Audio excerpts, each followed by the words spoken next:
Baik, tes suara saya bisa didengar semua? Oke. Oke, sebelumnya terima kasih. Sebelumnya assalamualaikum warahmatullahi wabarakatuh. Salam sehat, salam sejahtera buat kita semua. Pertama-tama banyak nih ya saya harus ucapkan nih, saya nggak hafal satu-satu, tapi yang luar biasa saya melihat di sini eh, ada Ibu Sri Amini. Kalau nggak salah ini eh, apa benar saya nggak tahu, mohon maaf. Ibu mungkin salah satu dosen saya dulu di tahun 88 89. Ya Ibu ya. Terus ada nama-nama Bu Miftah, itu seperti sangat familiar buat saya. Jadi sebelumnya mungkin nanti saya akan berbagi sama adik-adik ya. Saya mungkin bilangnya adik-adik aja di sini. Karena secara institusi kalian adalah adik-adik saya. Walaupun mungkin secara usia kayak anak saya mungkin ya. Tapi tetap saya akan panggil adik-adik aja semua di sini. Jadi terima kasih sudah memberikan kesempatan buat saya untuk berbagi lah sama adik-adik, khususnya yang sudah mau lulus. Mohon maaf juga mungkin kameranya saya juga kurang bagus karena laptop saya ini kameranya di bawah. Tapi nggak penting lah, yang penting adalah sharingnya nanti ya. Oke, nggak banyak waktunya ya. Jadi langsung aja sekilas, judulnya tadi kondisi BUMN dan BUMS selama pandemi, lalu efek-efeknya terhadap proyek-proyek, terhadap kesempatan kerja, terhadap peluang-peluang bagi adik-adik yang akan segera lulus, akan segera mengaplikasikan ilmu-ilmunya yang sudah dipelajari di kampus.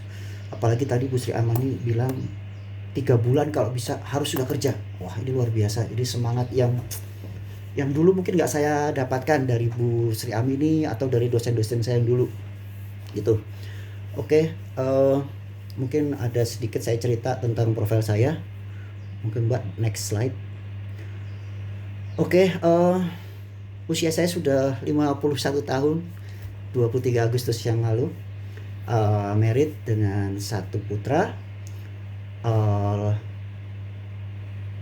Pendidikan saya nggak banyak sih Mbak. Ini adik-adikku sekalian, saya sama seperti kalian, sarjana teknik UII. Saya pernah belajar di Amerika waktu itu untuk S2 tapi tidak selesai, jadi hanya dapat sertifikat degree di bidang real estate. Karena dulu saya pikir real estate adalah yang lagi booming. Lalu dengan semangat, wishlist saya yang tertinggal, masih banyak wishlist saya. Sekarang saya coba lagi kuliah untuk ambil kuliah S2 di manajemen konstruksi di Trisakti. Saya tinggal di Jakarta. Saya sudah bekerja kurang lebih di bidang sipil kebetulan selama 24 tahun, yang include di situ 9 tahun saya bekerja di Amerika sebagai konsultan. Jadi kurang lebih seperti itu. Kalau adik-adik lihat koyoke saya itu termasuk yang keset ya, yang males. Tapi terus terang bukan yang males. Saya 88 kok di situ mulai kerja 96.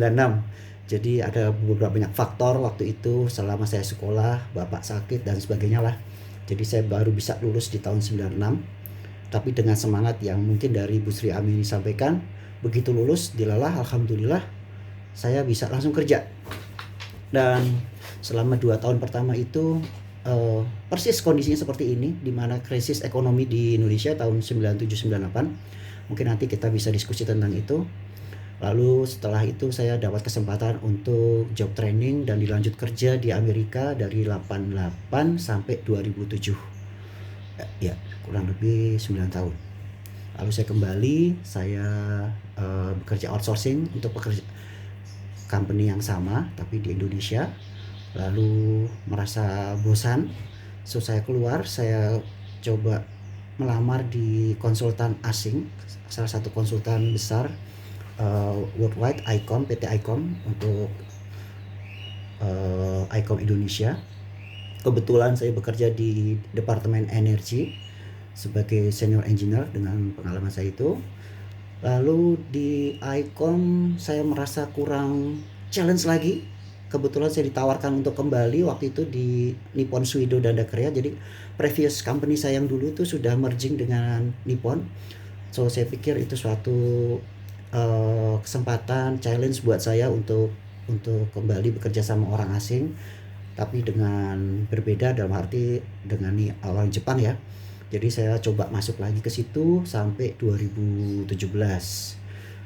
Tapi kembali lagi mungkin saya kurang puas. Wah, kok kayaknya di kontraktor lebih asik gitu. Lalu eh, ada tawaran, saya ngamar, tawaran untuk jadi engineer di PT Waskita. Jadi setengahnya kalau menurut usia mungkin saya udah nggak bisa masuk BUMN ya, tapi waktu itu sebagai kayak pro hire gitu.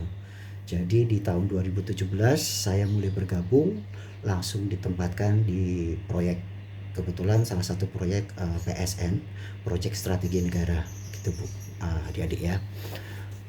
Terus terang saya juga bingung nih kok ada adik-adik yang milih saya untuk menjadi pengisi acara karir mentor.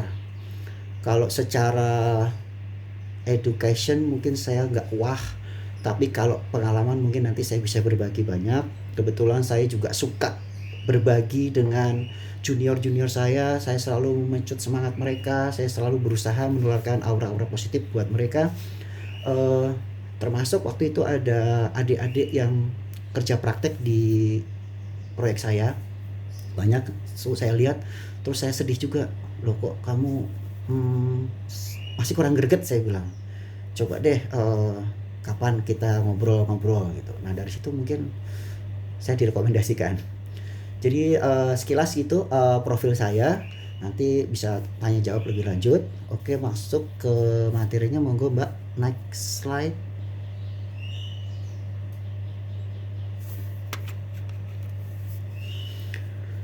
Oke, kita tahu ya, kita langsung saja, pandemi ini sudah berlangsung kurang lebih 8 bulan. Sorry to say, memang keadaan ini seperti suatu peringatan dari Gusti Allah kepada kita, bahwa kita itu gak boleh jumawa. Ada satu bagian dari makhluk Allah yang tidak kelihatan, tidak kasat mata, tidak bisa dirasa, tapi dia ada dan sangat berbahaya. Dan seminggu yang lalu saya pun juga diingatkan. Jadi selama ini saya tuh nggak pernah percaya, artinya saya agak cuek lah dengan COVID-19 ini. Tapi di 2 minggu yang lalu rekan kerja saya sebelah meja saya tiba-tiba panas dingin, lalu dia nggak masuk, lalu masuk lagi, lalu saya cek dia masih panas, lalu saya suruh pulang. Setelah pulang ternyata dia semakin parah hingga harus ditangani dengan ventilator, dia harus ditidurkan. Semenjak itu 7 hari kemudian dia dipanggil Gusti Allah. Jadi di situ saya sangat terpukul gitu. Maksudnya ternyata ada gitu. Saya nggak boleh sombong bahwa penyakit itu ada. Jadi beliau sudah dipanggil kemarin minggu lalu. Itu membuat saya sangat sedih gitu loh. Jadi artinya kita harus tetap percaya, kita harus tetap iling sama Gusti Allah, bahwa apa-apa yang ada di peristiwa di bumi ini pasti ada reasonnya. Jadi salah satunya itu. Oke, balik lagi, selama pandemi ini khususnya di BUMN ya, dalam hal ini saya berbicara tentang proyek-proyek di Waskita. Jadi dengan adanya pandemi ini kita rasakan perlambatan progres-progres yang sedang berjalan di proyek ya, akibat dari protokoler tentu salah satunya. Akibat dari protokoler, lalu dari itu semua berakibat penyerapan padat karya atau tenaga kerjanya juga berkurang. Lalu secara finansial atau pembiayaan proyek itu sendiri karena terlambat, of course harus di rescheduling waktu, rescheduling finansial, termasuk investasi yang sudah dibuatkan kontraknya.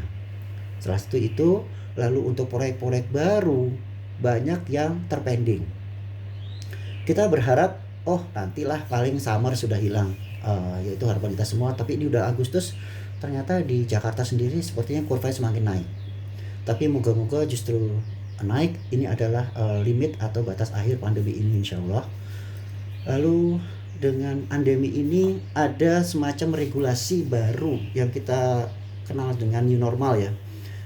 Saya melihat di sini ada satu skenario Gusti Allah di mana sepertinya kita di reset atau di kembalikan dengan sistem baru dari nol. Nah, di sini saya nanti ingin berbagi dengan adik-adik seperti yang saya alami di tahun 98. Jadi disinilah kita coba meningkatkan kualitas diri. Jadi begitu nanti pandemi hilang, adik-adik udah siap berjuang atau bersaing dengan engineer-engineer muda yang dari universitas lain. Lalu dengan adanya pandemi ini juga kita melihat ada sistem informasi dan komunikasi yang berubah lah ya. Yang biasanya kita tatap muka, kita sharing langsung, juga sistem-sistem di proyek itu sekarang udah sistemnya online atau daring lah sekarang istilahnya ya. Jadi di sini saya melihat kesempatan juga buat kita bahwa ke depan itu sistem digitalisasi, sistem informasi itu sudah tidak harus tatap muka. Semua bisa dilakukan remote atau jarak jauh. Di tahun 2007 saya sudah rasakan gimana saya bekerja dari Jakarta untuk proyek-proyek di Amerika secara outsourcing. Dengan perbedaan waktu itu juga salah satu advantage untuk kita, di mana kita di sini pagi kita kerjakan, di sana malam. Begitu kita malam di sana pagi, itu kerjaan sudah bisa presentasikan atau sudah bisa dimanfaatkan. Jadi satunya itu tadi sistem informasi dan komunikasi yang berubah. Lalu yang mungkin kurang asik atau kurang enak ya adalah penghentian sementara rekrutmen atau kaderisasi di BUMN. Nah ini, tapi juga jangan sedih adik-adikku sekalian. Arti dari pemberhentian sementara rekrutmen, artinya ada mungkin waktu untuk kita membenahi diri, untuk meningkatkan lagi kualitas kita. Apa sih yang nanti diperlukan untuk kedepannya setelah new normal ini. Nah nanti saya juga mau berbagi tentang itu. Apa sih kira-kira yang dibutuhkan sebagai harus diimplementasikan saat kita kerja. Karena saya lihat dan saya alami sendiri biasanya lulusan-lulusan sarjana-sarjana baru di tahun pertama itu biasanya adalah masih dikatakan waktunya untuk masih belajar. Nah, saya nggak mau tuh. Saya pengen adik-adik di UII Teknik Sipil itu begitu dia kerja praktek, ya disitulah dia belajar. Setelah kerja praktek kembali ke kampus lalu menyelesaikan sisa perkuliahan dan segala macam, dia lulus, ya dia harus sudah jadi, dia harus siap tempur, dia harus siap pakai. Nah, itu yang saya inginkan dari adik-adik saya. Jadi sekali lagi, mungkin waktu pandemi ini yang saya prediksikan sampai Desember insya Allah, yuk coba mengaca pada diri kita kurang apa, nanti bisa tanyakan apa sih bekal yang harus saya bawa saat saya nanti kerja, seperti itu. Oke, next slide.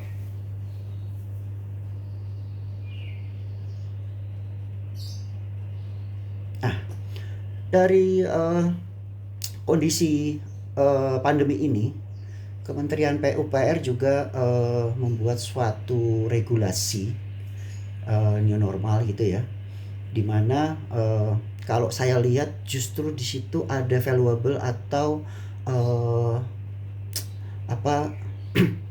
nilai tambah dari nanti ke depannya setelah new normal. Jadi kembali lagi kita ambil hikmahnya bahwa Gusti Allah itu sengaja memberikan masa-masa ini seperti masa tunggu atau masa untuk kita memperbaiki diri. Jadi next Mbak ya. Ini kok regulasi-regulasi itu tadi tetap sama. Jadi value-nya dalam setiap tahapannya itu dari Menteri PUPR itu ingin mereview regulasi-regulasi yang sudah mereka buat, mereka sudah dicanangkan lah ya, sudah diundang-undangkan, itu seperti direview kembali. Nah, ini juga kesempatan kita untuk sama mereview apa-apa yang sudah kita punya dan sudah kita laksanakan di proyek-proyek selama ini. Oke Mbak, salah satunya next peningkatan produktivitas. Artinya produktivitas itu kalau dulu mungkin padat karya dengan alat-alat yang oke lah, sudah canggih. Tapi sekarang itu sudah semakin canggih lagi. Jadi pemakaian sistem informasi sophisticated sekali sekarang. Misalnya untuk survei ya, survei itu udah pakai lidar. Walaupun lidar itu sudah di tahun 2000-an awal sudah ada, tapi sekarang sudah semakin familiar lah, semua orang sudah pakai lidar. Lalu yang namanya BIM, Building Information Modeling. Jadi di situ sepertinya jadi kayak kita jarak jauh gini, nanti itu interaksi antara departemen satu dengan yang lain udah tinggal connect saja. Jadi misalnya sipil dengan perencanaan sipilnya, lalu nanti dari budgeting sudah ada budgetingnya, lalu dilingkar lagi dengan arsiteknya mungkin, atau dilingkar lagi dengan saya ambil satu proyek lah, misalnya proyek saya ini jalan tol ya. Jadi nanti di situ BIM-nya itu selain gambar, kalau kita tahu dulu tahunya hanya gambar, BOQ atau anggaran, terus sama scheduling. Nah, kalau di sini itu sudah nanti terinformasi sampai 3D-nya. Nanti kalau kita klik, misalnya klik badan jalan. Nah, di situ nanti bisa mau apanya, mau harga per meternya, mau sampai aspalnya, sampai apanya, misalnya subgrade-nya, berapa harganya, berapa lama diinstal atau dipasangnya, itu ada semua di BIM. Itu luar biasa. Cukup mumet waktu settingnya memang. Tapi saya lihat anak-anak sekarang itu luar biasa. Sangat cepat sekali untuk urusan-urusan yang berbau teknologi.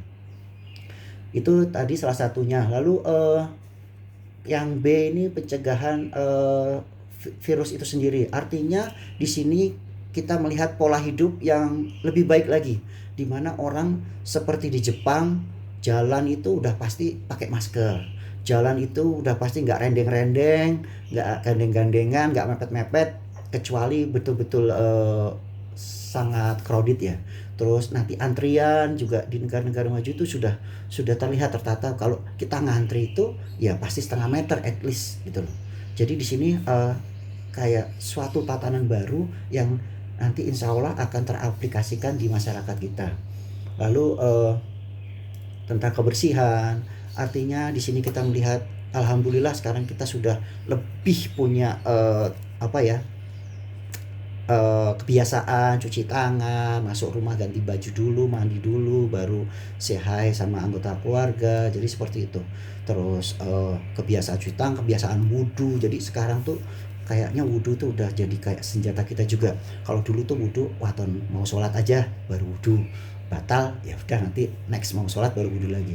Tapi dengan adanya pandemi ini saya ngeliat teman-teman saya dan saya sendiri tuh kayaknya wudhu tuh jadi kayak cuci tangan gitu loh. Tanggung cuci tangan, tak butuh sisan, bersihin mulut, bersihin telinga, bersihin hidung. Jadi itu kembali lagi itu kayak semacam kita diiling bahwa Islam itu yang ini ya bersih gitu loh. Jadi itu salah satunya. Lalu yang C, mengurangi ketergantungan, dimana jadi selama pandemi ini ekspor impor itu kan juga terbatas. Nah, produksi lokal bagaimana caranya berusaha keras untuk mensuplai kebutuhan pembangunan di dalam negeri. Nah, itu jadi ada sisi positifnya juga dari pandemi ini. Di salah satunya itu juga meningkatkan jumlah tenaga ahli terampil. Jadi kalau dulu pandemi itu banyak sekali ekspat masuk ke negara kita. Sekarang ini paling Chinese ya. Jadi dulu kalau investasi pasti satu paket sama tenaga ahlinya. Lah karena dengan COVID mungkin mereka jadi nggak pede untuk traveling jauh. Nah, disinilah kesempatan kita terutama engineer-engineer muda yang punya ekspertasi atau keahlian khusus bisa tampil, bisa menawarkan, bisa menjual dirinya untuk berkiprah. Nah, di sini juga jadi saya lihat ini loh peluangnya. Udah nggak ada expat, kita bersaing dalam negeri. Salah satunya itu ya. Next.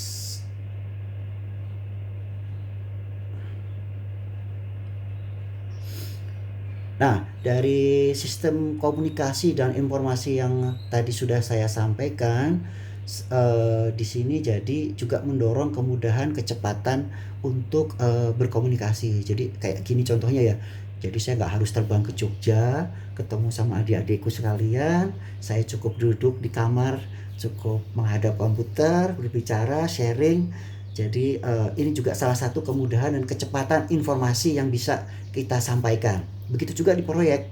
Rapat itu sekarang Masya Allah bukan di jam kerja, malah kadang-kadang sudah malam kita dapat undangan rapat sebentar, hanya membahas sesuatu yang penting tapi bisa kumpul semua di Zoom atau di Google Meet dengan waktu yang terbatas tapi sangat efisien. Jadi ini juga salah satu hikmah dari pandemi ini, saya melihatnya bahwa komunikasi informasi itu ya nggak harus nunggu jam kerja, nggak harus kalau dulu cuma email dibuka dibalas, sekarang langsung video conference or pakai Zoom. Bagus sekali ini. Lalu tadi juga sudah saya sampaikan di sini ada prioritas kesehatan, peningkatan efektivitas bekerja. Jadi selama pandemi justru saya melihat efektivitas itu lebih efektif, khususnya untuk administrasi, untuk koordinasi itu sangat-sangat efektif dibanding kita sebelum pandemi, dimana mungkin kalau di Jakarta yang namanya rapat aja saya harus ngedrive ke suatu lokasi itu at least 1 jam. Kalau sekarang 5 menit sebelum rapat saya masih bisa santai-santai, bisa ngopi dulu, langsung nyalain Zoom, say hi, setengah jam, 1 jam, 2 jam selesai rapatnya. Jadi itu salah satu valuable dari pandemi ini, dan salah satu valuable yang dari penerapan dari new normal dari Kementerian PUPR yang sudah diterapkan di kita BUMN. Oke, next Mbak. Nah, sekarang saya mungkin mau cerita sedikit tentang peluang dan kesempatan kerja buat adik-adikku nih sebagai engineer muda. Jadi sekarang sudah tidak ada saatnya atau waktunya saya bilang, waduh aku sekolah sipil ya, salah jurusan. Nggak ada, itu udah jangan pernah ada di benak adik-adik saat ini. Jangan pernah iri sama, wah kalau sekolah hukum nanti jadi lawyer duitnya akeh ya, jangan. Jadi itu untuk zaman saya saja. Jadi saat detik ini adik-adik berada di titik ujung sebelum lulus, adik-adik harus berpikir nanti mau berkiprah di mana, di jasa konstruksi atau non konstruksi. Jadi artinya gini, kalau konstruksi sudah jelas, kita langsung mengaplikasikan, mengimplementasikan ilmu-ilmu kita di bidang sipil ya. Nah, kalau jasa non konstruksi juga bisa saja jadi seorang teknik sipil, seorang sarjana teknik sipil maksud saya, bisa saja kerja di bank, bisa juga sebagai kerja di sistem telekomunikasi, bisa juga sebagai appraisal, apapun itu yang tidak berhubungan langsung dengan jasa konstruksi. Jadi di sini saya membagi peluang kita itu di jasa konstruksi atau di jasa non konstruksi. Nanti kita cerita lagi deh, monggo pertanyaan silakan. Oke, next. Nah, sekarang sektornya ini mau kemana nih kita kalau tadi sudah diputuskan aku mau kerja di jasa konstruksi, aku mau non konstruksi. Jadi harus sudah firm mau kemana. Jangan asal wis sing ketompo kerja dhisik wae. Jangan sekali-sekali itu. Jadi biasakan seperti orang-orang di negara-negara maju sana, mereka selalu sangat percaya diri saat dia sudah lulus. Nggak ada itu yang namanya ngelamar kerja waton asal keterima, asal dapat kerjaan. Udah bukan zamannya lagi. Jadi setelah tadi kita menentukan mau kemana, kita masih ada spesifiknya lagi, mau kerja sama si owner, pemilik proyek, atau sebagai konsultan, atau di bidang kontraktor. Kalau kepada owner itu, kalau mau saya kurang suka, bukan gue banget deh. Jadi biasanya kalau sama owner itu kita harus ya setengahnya apa kata bos, kita harus turuti. Kita yo kayak nyembah gitulah. Walaupun ya tidak se ekstrim itu, tapi saya mengilustrasikan kalau kerja sama owner ya kita punya keterbatasan-keterbatasan seperti itu. Lalu kalau kita kerja di bidang konsultan, ini banyak. Jadi konsultan itu kalau menurut saya itu satu wadah buat kita khususnya ya, yang senang uh, berkreasi, punya inventorisasi ya, sebagai perencana. Misalnya adik-adik senang merencanakan, dulu misalnya waktu semester-semester kemarin pernah jadi asisten dosen, senang merencanakan, udah nyicil-nyicil kerja di luar. Nah, ini boleh jadi konsultan. Bisa jadi konsultan perencana, bisa juga sebagai manager project atau manajemen construction, supervisi salah satunya juga di dalamnya, atau sebagai konsultan biaya dalam hal ini QS ya, quantity surveyor, terus sebagai appraisal, membuat kontrak, membuat anggaran. Nah, ini bagian dari konsultan. Nah, yang lebih real lagi, ini yang saya alami sekarang adalah di kontraktor sebagai aplikan langsung. Jadi kalau dulu saya gambar, saya mendesain, that's it, yang melaksanakan orang lain. Terus kalau dikerjakannya beda, ngawur, saya sedih. Nah, kalau di kontraktor, wah kita udah dapat gambar, kita kerjakan, jadi wah itu bangga banget. Itu ada suatu kepuasan, apa ya, kayak kayak orang seniman lah, membuat sesuatu jadi apalagi dipakai orang banyak, wah itu luar biasa. Even mungkin dulu kalau zaman KKN, nggak tahu sekarang masih ada KKN atau tidak di UI, kita bangun musola saja, orek-orekan, terus dibuat musolanya, terus jadi dipakai, wah itu sudah bangga banget. Nah, nanti adik-adik juga seperti itu. Kalau kerja di kontraktor, ada satu gambar dari seorang desain, dari konsultan desain, apalagi itu suatu proyek strategi negara, proyeknya pemerintah, dan akan dilakukan atau dipakai oleh khalayak orang banyak. Itu kesempatan kita buat ibadah. Ya, jadi sektor realnya itu kurang lebih seperti ini gambarannya nanti adik-adik. Oke, monggo next. Nah, tadi kan saya sudah sampaikan sektor-sektornya. Kalau konsultan itu apa aja?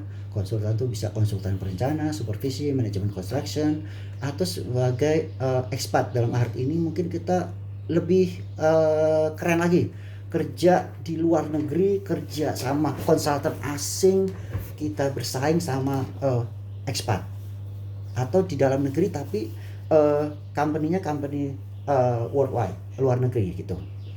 Atau kita kerja di kontraktor bisa badan usaha milik negara yang karya-karya itu, bisa di BUMS milik swasta, atau milik asing. Nah, ini mungkin kurang familiar nih BUMA nih, BMA ya, badan milik asing. Jadi sekarang itu pemerintah sudah membuka kesempatan konsesi itu kepada luar untuk berinvestasi dengan izin konsesi. Ya, itu nanti kita cerita lebih banyak lagi tentang BUMA. Jadi di Indonesia itu juga sekarang pemilik badan usahanya itu juga ada yang asing. Pengelola tol, terus pengelola mall, pengelola gedung. Sekarang tuh sudah banyak yang asing, perlu adik-adik ketahui. Jadi di sini nanti apa sih yang harus saya siapkan kalau saya mau kerja BUMA? Nah, nanti ya kita diskusi lagi. Lalu ada juga mungkin adik-adik yang punya jiwa entrepreneur, mau berusaha sendiri. Bisa di sini, bisa juga nanti usaha jasa dan bahan, dalam arti misalnya jasa apa ya, kecil-kecilan itu jasa pengadaan, jasa jual material sebagai vendor lah, seperti itu ya. Atau juga jadi developer kecil-kecilan. Jadi dulu ada beberapa rekan saya, teman kuliah saya itu yang sekarang sukses di Yogyakarta sebagai developer. Nggak besar, tapi wah muter terus ekonominya. Jadi dia bikin klaster kecil-kecilan 20 unit. Dulu awalnya cuma 10 unit, 20 unit, 30, sekarang lumayan sampai sekitar 50 unit. Dan itu baru di Jogja saja. Selama 30 tahun dia di bidang itu saja, luar biasa. Nah, jadi ada lagi juga bidang akademis. Nah, ini kalau adik-adik yang suka ngajar, suka berbagi, mungkin bisa jadi dosen atau juga bisa jadi ya pengajar lah ya. Seperti itu. Jadi peluang dan kesempatan kita sebagai sarjana teknik itu kurang lebih seperti ini gambarannya. Uh, yang masih dalam on track ya, dalam disiplin ilmu kita kurang lebih seperti ini. Oke, next mungkin. Nah, sekarang gimana ini kita mau bersaing keluar, apa sih yang kurang lebih kita siapkan? Nah, ini saya mungkin bisa nulis ini, tapi saya mungkin kurang tepat untuk mencontohkannya, tapi tidak apa-apa ya. Jadi apa sih yang harus kualitas diri kita yang harus kita siapkan untuk bersaing keluar setelah lulus? Jadi secara akademik itu pasti ya. Kita itu harus menunjukkan indeks prestasi, artinya skill pencapaian kita selama kuliah. Indeks prestasimu berapa? 3 sekian. Wah, itu udah oke lah, luar biasa. Sekarang 3 itu udah biasa. 3 di bawah 3,5 itu udah biasa. Banyak sekali di luar sana, ribuan sarjana yang indeks prestasinya 3,25, 3,4, itu sangat banyak. Lalu secara akademik juga waktu kelulusan, IP-nya bagus tapi lulusnya suwi, yo kurang cantik lah gitu ya. Jadi itu waktu kelulusan juga menjadi barometer. Lalu prestasi non akademik itu juga jadi suatu pertimbangan saat kita melamar pekerjaan. Prestasi non akademik itu banyak sih ya, mungkin adik-adik tahu lah, mungkin ada yang juara pidato, ada yang juara MTQ, ada yang mungkin di bidang olahraga, atlet, atau di bidang telekomunikasi, juara IT lah. Nah, sekarang itu rekrutmen di BUMN juga ada yang sedikit nyeleneh. Itu para engineer, calon engineer yang program MT itu dites main game